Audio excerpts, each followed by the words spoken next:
So today I'm really excited to talk with you about how to build team empathy through synthesis. Synthesis is a really important step in getting the most out of your research. And I feel like in my own growth as a UX designer, going from working on my own kind of guerrilla research, trying to build that into design, to actually having a very structured process of making design research-driven design decisions, I've learned a lot about how synthesis, and especially synthesis into principles, can be really foundational into getting the most out of your research. So I will be sharing a few slides. So I'm going to go ahead and share my screen.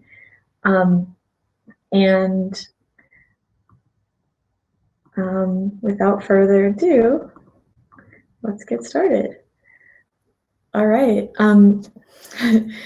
Hello, everyone. I would love to hear where you are all from. So go ahead and put in the chat what city or what part, if you're all in LA, what part of LA you're in. And hi, I'm Raleigh. I live in Venice Beach, California. And today I'm going to be talking about a short introduction to who I am, why research matters, and then going into how to engage your team during synthesis to build a foundation for a product. And we're even going to do a very short workshop. So if you're interested in participating, you're welcome to. So a little bit about me. This is kind of the personal side. I am really obsessed with understanding people. I have spent about time in 25 countries wandering around. I taught English in a Tibetan Buddhist monastery. I like slacklining, and that really led me to UX. Now I've built a plethora. I've worked in a plethora of different products for everything from like AI to energy to communications to health tech products. And today I really want to talk about what the journey has been to get where I'm at today. But let's start with, why does UX research matter?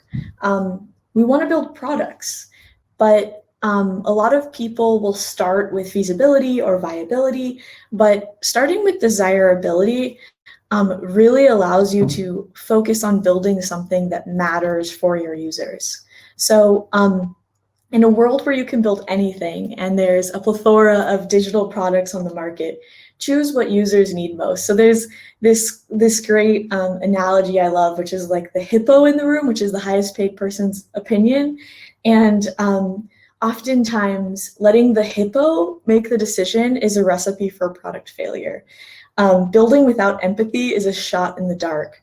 And UX research is really about the gathering of this rich qualitative data that helps us understand user behavior. And really importantly about that qualitative data is we get the chance to understand the why behind user actions. And from that why behind user actions, we can understand the user needs, we can predict how they might act in our product, and we can create solutions that are tailored around specific problems and opportunities that we see in the users that we want to serve. So a little bit about my UX research journey. So I've had an incredible 2 years of trajectory. I actually started my UX journey in mid-2019, and I was 1 month into my boot camp when I got my first client.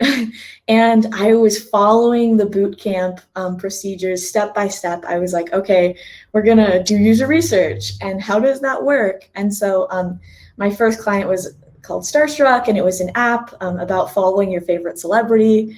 And then I did a streaming app, and I was really focused on research, but I didn't quite understand how to really tailor the target audience and how to get the right research participants.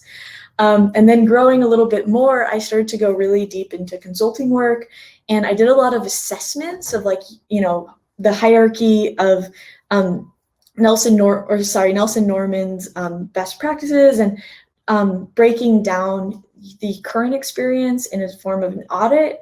But I realized, looking back on that time, a lot of my direction was from stakeholder interviews, and I don't think I was including the user enough in the process. And this was working with some AI clients and some CRM kind of clients. And then as I kind of started to advocate for my own design process more, I started to actually set a month aside for design research before starting design, and finding those moments to really spend enough time understanding users before building. Oops, wrong direction. And then my most recent employment was at Headspace, before where I'm at now. And what I really learned during that time was how to do ongoing deep research throughout a design process with users who actually need and are actively using the process. So not just design research at the beginning, not just evaluating a product at the end, but really having ongoing sessions with users and co-designing and prioritizing as you go to continuously iterate and evolve your product. And where I'm at now is actually beyond just being kind of one person working on a team, but how do you spread the research that you've done widely across your organization? And I think that where I've come through this journey is really taught me about the power of leading empathy workshops to unpack these research cycles, and how having a diverse product team involved in your synthesis can really be powerful in creating a foundation of empathy throughout your entire organization that lasts well beyond your research cycle. So today I really want to focus on synthesis. This is a really important part in the product cycle. So, I mean, I'm sure a lot of you are UX designers who are in this session today. We know that there's this kind of design thinking process that you start with discovery, you go and talk to people, you try and find a need, you define that into synthesis and principles, you build it, you map, you prototype, and then you get that feedback and you start discovering again. So I think that this part is really challenging for user researchers, because you want to go through the steps, but how do you make sure that your steps are really guiding every part of your design decisions? So synthesis, you have this research, you have some inspiration, you have some ideas, you observe, and then the synthesis part is really going deep on these users. What can we understand from what they've told us? What themes can we make that apply across the users we've talked to? And how can we ideate and create a bunch of solutions, but within the synthesis space? So I'm going to go into more detail. Sorry for stumbling a little bit, but basically, your research is only as good as your synthesis. It's really sad when we do all this amazing research, and then like a month later, you're kind of vaguely referencing it, but you're not really sure. You've gone deep into this other path of actually building the details of your product, and your research is only as good as what people remember. Your research is only as good as your synthesis. If it's sitting in a report in a Word document somewhere, filed away for no one to see, then it's not being used in a human-centered design way. You're not building your product off of it. It's simply a step that you checked off. So I'm a big believer that empathy is core to innovation. And as I kind of mentioned earlier, it's really important to let your users drive what you build and what you propose to build. So I think through interactive workshops, you can drive home a sense of empathy. You can inspire curiosity that stays in your organization long after your research cycle. And not to mention, in remote work, workshops are a really great way to energize your team. People are used to these Zoom calls where we're all kind of staring at each other and then going off into our own silo. But the thing about workshops is it's a way of we're not just in a meeting together, we're creating something together. And this collaboration on ideas and understandings, it does nothing but help you as a designer. Having data scientists in the room, having product managers in the room, having other stakeholders in the room, it helps bring out new opinions and new ideas that help get you out of your own biases and your own box of thinking, because we're human beings and we're not always as open-minded as we could be. So ultimately, it's all about driving opportunities for ideas that are based on user needs. So how could that look? Well, I think that it's a great idea after you've done some research to set up a week with your team, grab some time on people's schedules. I think at least an hour a day for a week would be amazing. I recommend 2 to 3 hours per day for a synthesis sprint. And how I would break down the week is really, you want to make sure that everything you're doing is based on the qualitative data that you've gathered. But I work in the form of starting with Monday, being really all about sharing stories. What was surprising to you in this research? Doing affinity mapping, creating some empathy maps and personas. And then Tuesday, maybe doing the empathy mapping on Tuesday, and then breaking into the user needs. And Wednesday, starting this kind of transition into opportunities. So mapping the journeys and looking at what are those core opportunities. And then Thursday, kind of summarizing what you've done. So what? What are our principles that we need to evaluate this design going forward? What is the ideal state? And then Friday, all about solution, ideation, and prioritization.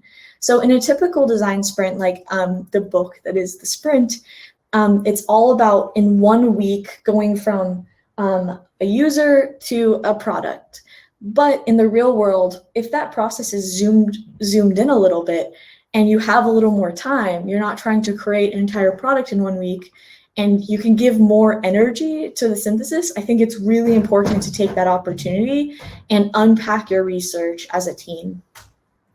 So some structuring workshop guidelines, if you're trying to create workshops with your team, start with data. So affinity mapping is a great way to start any workshop. You don't want people to be like creating things out of thin air, like this is a theme I saw when they've been in one interview. It's not about one user story as much as it is about finding these themes and understanding your users on a larger basis. I like to plan out each 15 minutes of the workshop so that you are making sure, even if you're saying, okay, this is going to be a 30-minute chunk, but making sure that you have a very clear idea of what you're doing with people's time, because you don't want to seem unorganized or kind of throw it away. And I really believe in having blocks of those 15 minutes that switch between heads down working with some music and then sharing that. Small groups are amazing, even groups of 2. If you can kind of push people off in their own little groups, it facilitates a lot of involved conversation versus having the whole group together. And I'm a big advocate of voting as well. Pen and paper, storytelling, these are all very great aspects. So without further ado, I'm going to invite you all to join me in Miro. So I'm going to stop sharing for a second so I can access the chat. And I'm going to share a link for you all. Not required, only if you'd like to. But in this workshop, what we're going to be doing is abstractly going through how we might do a persona building workshop. So what this looks like, you'll see in a second, and I will share my screen.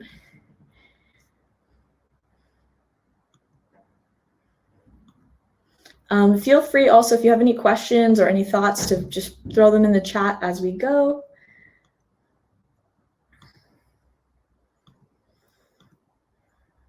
All right. Oops. Sorry. All right. So for those of you, yeah, we're all in here. Perfect. So I'm leaving a unfilled template on the side. You can keep this workshop for later use with your team. If you want to turn off the other people's mouses because it's distracting, just go ahead and click this button. I like to do that because it makes it a little simpler for me. So today what we're going to do is we're going to walk through this workshop. We'll go quick because it might, we don't have the real data to base it off of. But let's say that we just did some workshops, and we want to understand our users. And so this is really all about kind of bringing up existing user research. So in this case, we don't have any research to start from. So this is a big skip that you wouldn't want to do in the real world. But let's go ahead and get started and see what happens. So first of all, we're going to narrow in on these two personas. So say that we talk to a bunch of UX designers and we talk to a bunch of people in sales. I'm just going to go ahead and delete this. All right. Sorry. Okay. Jay, you might just want to stop clicking on that if you don't mind. Okay, thank you.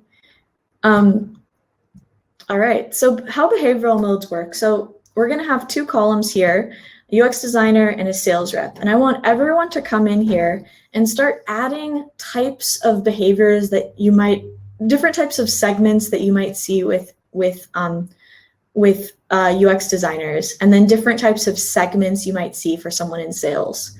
So we're going to have, we'll make it 5 minutes to do this because we're going to go quick. All right, so everyone can just kind of pop in here. If you double click on these stickies, you can start to edit.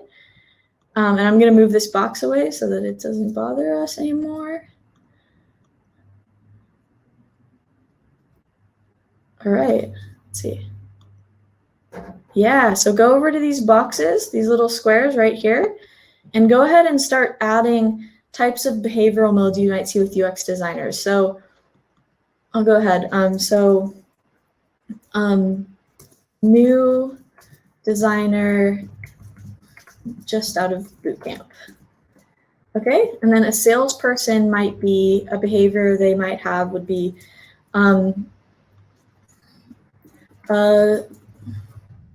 sales rep who emphasizes brand. And granted, we're not doing this from research, so we're just kind of, yeah. What might be some of the differences we see in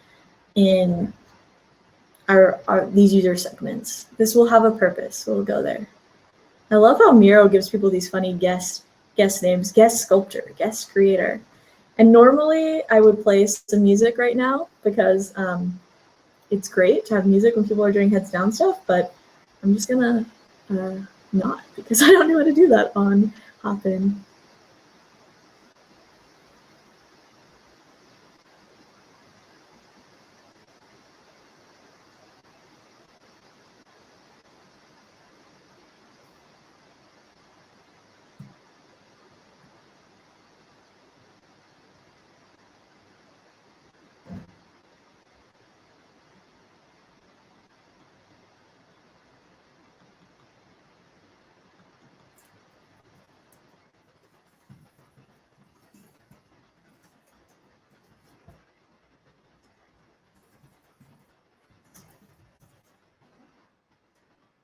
And it can be kind of random. Just try and think of how these people might differ.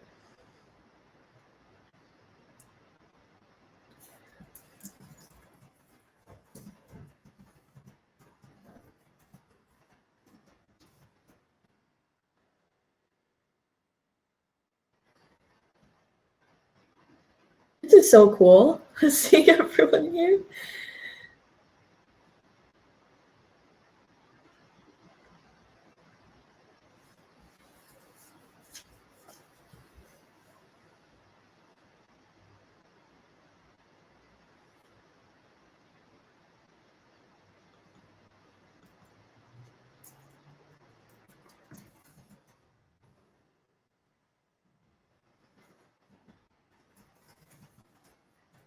Right.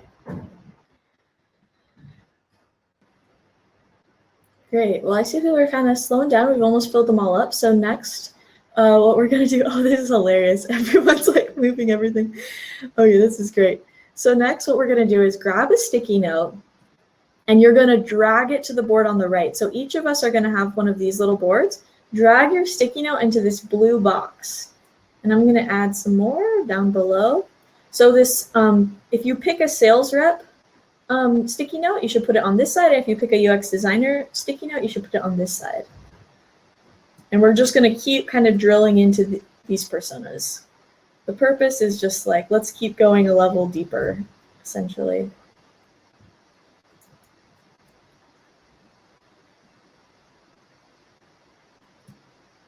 So we'll all have our own little box here. So just grab a sticky note and drag it over.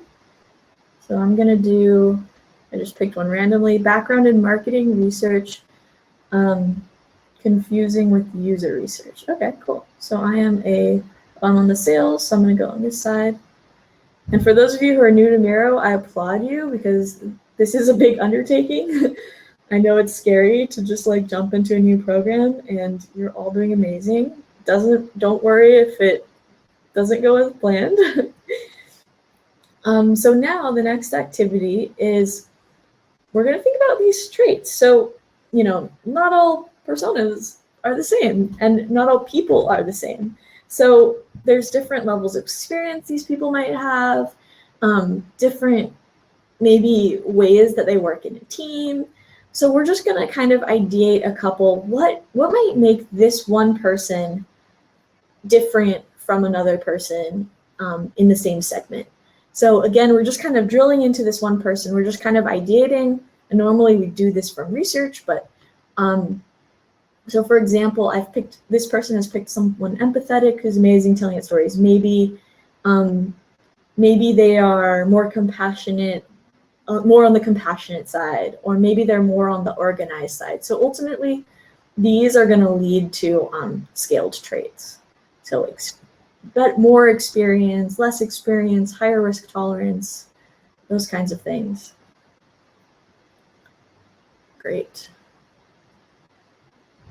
So I'm going to think someone who has a background in marketing research, confusing with user research. Okay, cool. So let's see. They are, I'm going to say, very experienced, 10 years. They're familiar with traditional.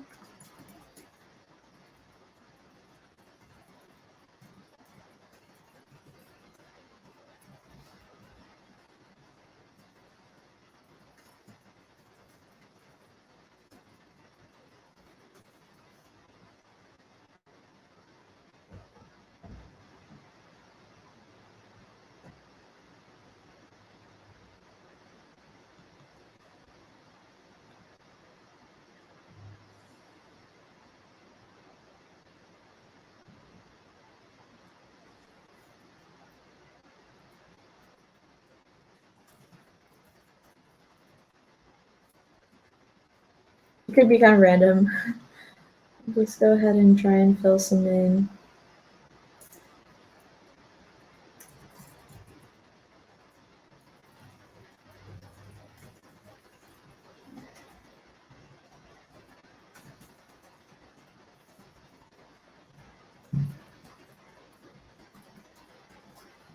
This is so cool to see all of you guys in here. All right, so we're just going to do another 5 minutes on this one. If you're confused, I'm sorry.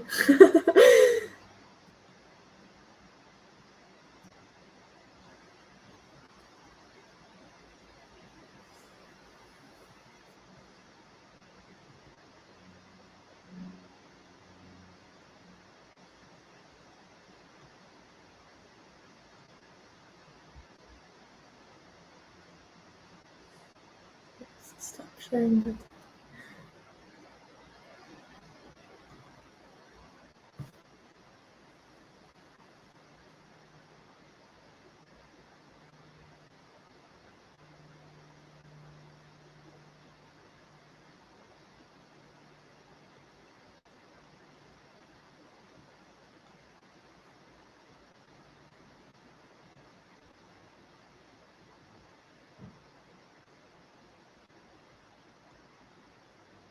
All right, keep going. We're gonna move on to the next activity. I just stopped sharing for a second so that I can watch you guys all better.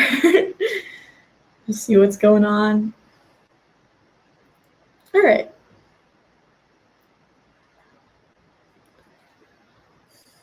Cool. So since we don't quite have all the resources to do this end to end, we're gonna go ahead and kind of just walk through the next step. I think we're gonna skip right to the persona creation step.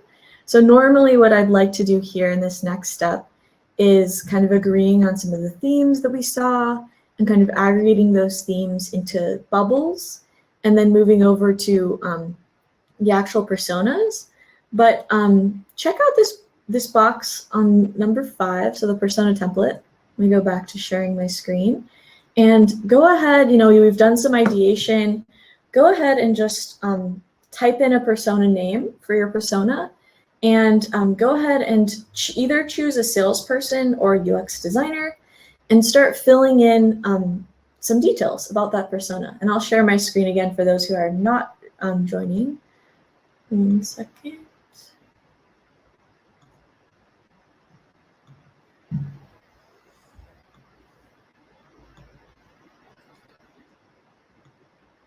All right.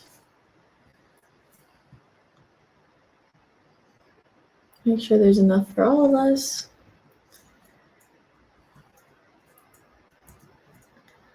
So there should be enough for everyone to go ahead and start making a persona. Rhonda, nice. Taking the lead. Sales. Sales Jerry, nice. Amy, Yolanda, awesome. Great. So I'll just walk you through this kind of template. So these are some of the questions that you could ask your team when you're doing an interactive building of a workshop. Why might be some of the reasons these users would use our product? What might be some of their existing knowledge and scales? What might be their demographic? And then in that previous activity, we just kind of thought of all these traits. How might we rank these traits? So that's the attribute scales down at the bottom. And then, what are the biggest frustrations we heard from these users? So again, this is really hard to do because we don't have an actual product that we're talking about, but I'm kind of just trying to show you guys how you might do a workshop like this with your team. And so getting those I feel statements out is a really great way to stay human-centered as you go. So biggest frustrations, I feel, for example, like I feel frustrated when my work doesn't save in, so this is a program that you're creating in Gilly. Today I solved this by not using Gilly. All right. So it's totally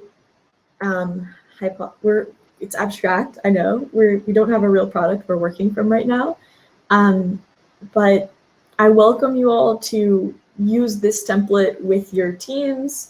This Mural board will be available to you, and I kind of want to stop sharing for a second and just kind of have a little bit of a candid discussion with everyone. So let me hop back onto the stage. There we go. Okay. Hello, everyone. That was really interesting. So I've been doing, not too long ago, we had this big synthesis week, and it has been amazing. Like getting people to tell stories, getting people to affinity map. What we did was during our interviews, we would create a lot of Miro assets for each of the people who we interviewed. So we were able to actually do affinity mapping with different kind of categories of quotes. So we had like all the problem statement quotes, all the things people loved. And we would start each workshop with either, a list of journey maps that we had created during the research, and then create kind of one consensus of a journey map. And so how I like to do workshops, and what I really recommend for you to bring to your team as well, is to start with a broad, messy board with lots and lots of quotes, lots of data, and how together bring it down into a more synthesized space. So by the end, we should be focused on one story, one insight. And I think that having Miro in a remote world is a blessing.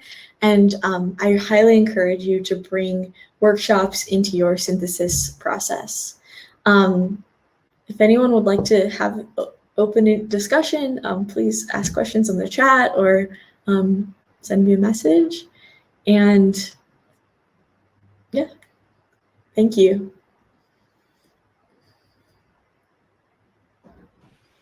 Wow, that was amazing. Can everyone hear me? Hello?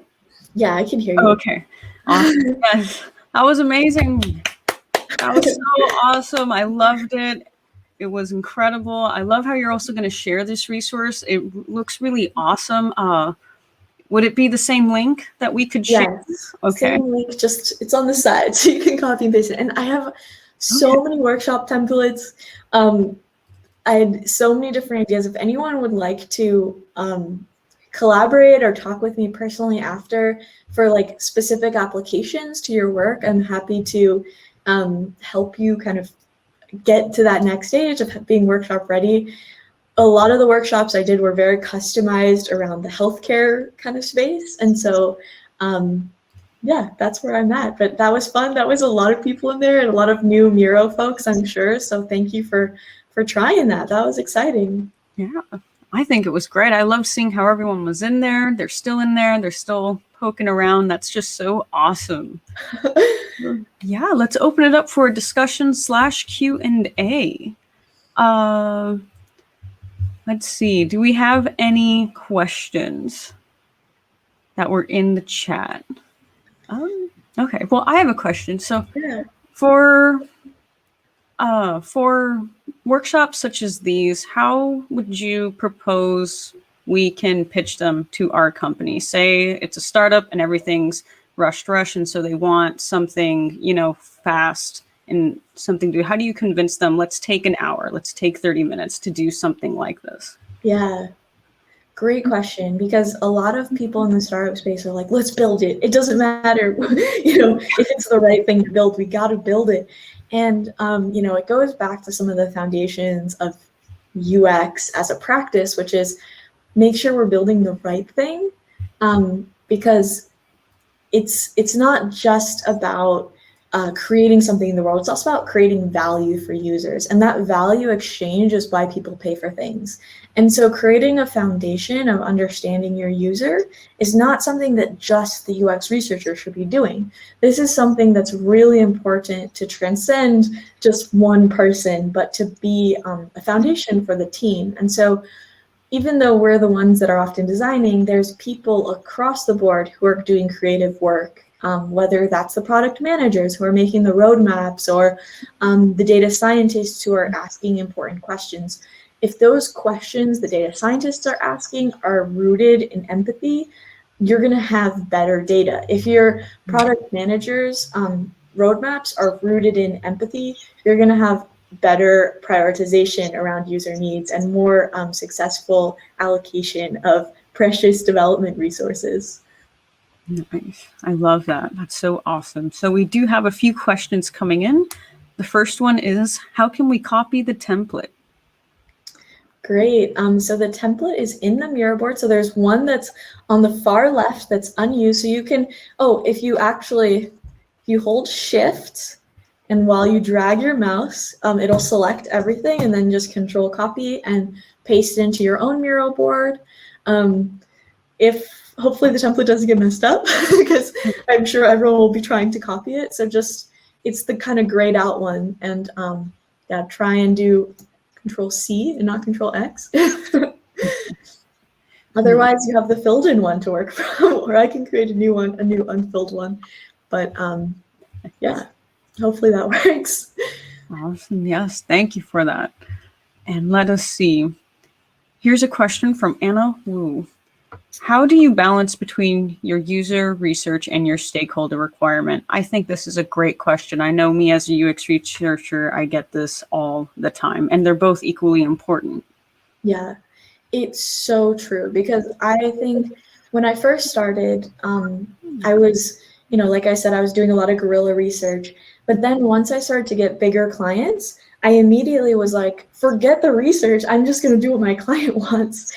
And that's when I realized I wasn't being a UX designer at all, because you can't really call yourself a user experience designer unless users are playing an active role in your process. If you're just doing what stakeholders ask and fulfilling stakeholder, like random ideas that stakeholders have, it's not doing your end users any justice, because those users don't have a seat at the table. And so as a user experience designer, your job is to advocate for those users in the stakeholder conversations. Even if it's harder, even if it puts you at more risk for backlash, you have to have the data to back it up. Like, this is a quote. We did this survey. One of the things that I like to do, because stakeholders love numbers, is to take all my qualitative insights once we've gone through synthesis and say, okay, we believe this, and there's these 10 top insights, and then turn that into a survey and blast it out so that you can put the numbers behind those insights and balance that qualitative evidence with your quantitative evidence with your qualitative insights. Does that make sense? Hope that answered your question a little bit. Yeah, no, I love that answer, because it's, as I've learned through a UX researcher, it's kind of like a balance and having empathy for both, right? A lot of times investors, they just have big visions, right? That's why they made the startup. They have a vision of the world and how they can help people. And it's not that they don't want to help the end user. It's just they're so in their vision. And of course, they're dealing with a lot of politics and business stuff on the side that I was not aware of until I was brought to a seat at the table as a UX researcher. And that now my empathy is great for them. Yeah, that actually brings up another point that I think is really powerful. Like, so you're working, especially if you're in the startup space and you're working one-on-one with entrepreneurs, a lot of people are really afraid of failure. But almost every great company out there has pivoted at least once. And so really what you're trying to do is be very radically honest about what the market thinks of your product. And you're trying to create as short of feedback cycles as possible so that your visionary doesn't need to invest $100,000 before they find out that their product isn't quite right. I think that having a vision is really important, but making sure that vision is rooted in clear user needs and clear opportunities and clear problems, not just, oh, I like AI and I like this technology, I'm going to create some sort of technology. Yeah, no, absolutely. I love that answer. And then here we go. Here's another question. How do you frame your user research questions? Great. So there's a few different stages where people do user research at. Sometimes, you're creating something completely from scratch, and you need to create questions to validate a potential market. And then other times you're working from some assumptions and some open questions, and you're trying to test those assumptions. So usually when I go into a product, I try and tease out what those early assumptions and questions are, because a lot of people don't know that they're assumptions. They're like, no, this is going to work 100%. And I'm like, actually, it's a huge risk that you think that's going to work 100%. Let's test it.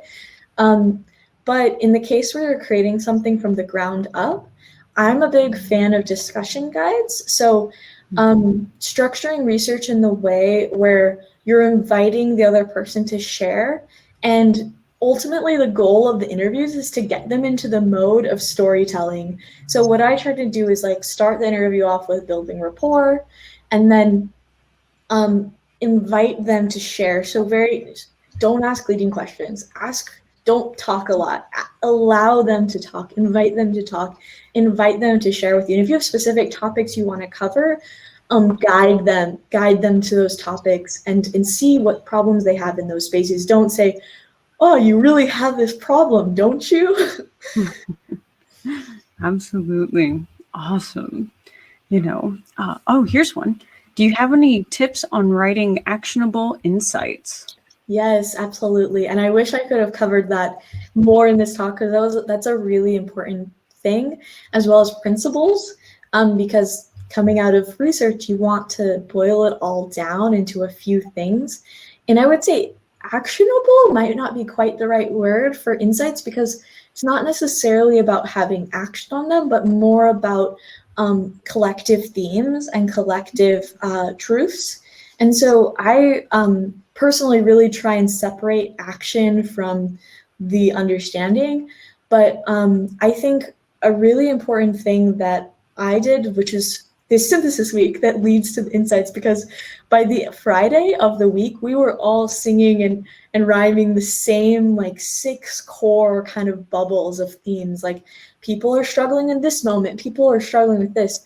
And so what I think is you know that it's a good insight when you are able to funnel a huge amount of information into one clear sentence that summarizes a big piece of information.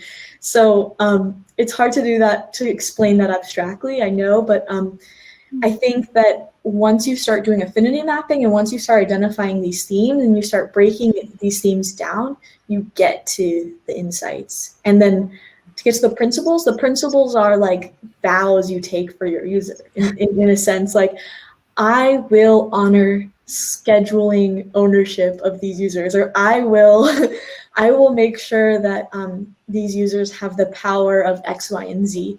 And then that lets you evaluate your design moving forward and kind of call upon the research. Synthesis is a great way to reference back your research without having to open up videos and go through like pages and pages of notes. Right. Yeah, I love that.